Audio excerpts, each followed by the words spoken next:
5-star names only. After this, you're going to know at least 10, and some of them are really fun.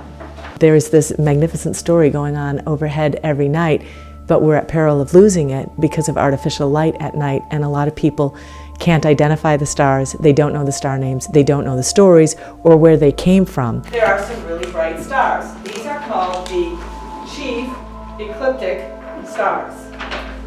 And here we have them. I would go to different places and say, hey, I've got this information, I think it would be a really great lecture.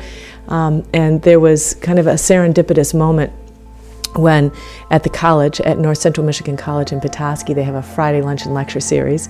And it was a Friday at 11 a.m. and the lecture starts at noon, and the lecture that they had scheduled canceled. And so the gentleman that ran that program called me and said, can you be here in an hour to do your program?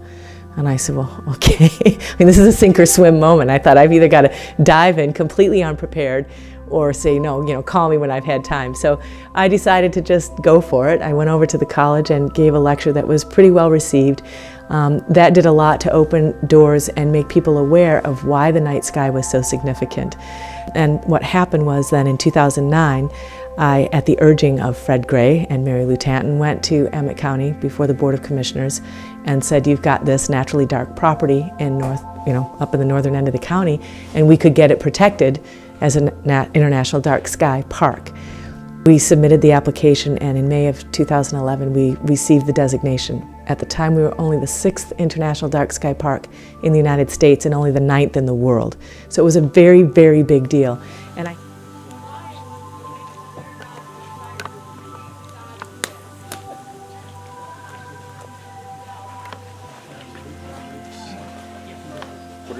So rather than just going home and going to bed, what he did, he went home and roused all his friends and said, we'll have our own ceremony. I know the right spot where we can do it. I'll bring the fire, you bring the song, you bring the food, and you bring the ceremony and dance.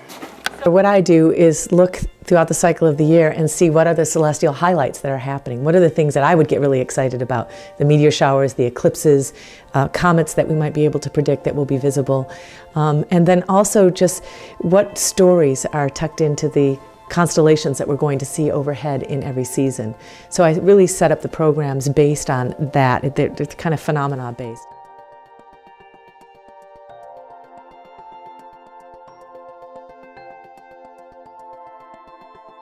I'm a pretty avid stargazer, and it's just beautiful terrain, it's beautiful country out here. The people are always fun, and Mary is just an excellent storyteller, and she can really blend the science and the poetic aspects of things, and it's amazing to hear what she has to say every time I come out. Bird banding demonstration, attempting to net and band some northern saw-whet owls to show the public or educate the public a little bit about the saw-whet owls that are migrating through the northern Michigan right now.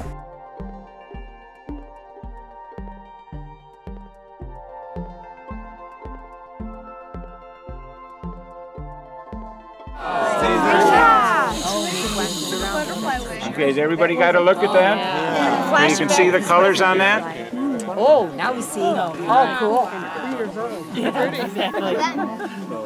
Headlands is a great place for owls to be moving through because it's considered to be a dark sky park, and they're trying to control the lighting, so definitely it's a good area for the birds to be moving through. All right, here we go again.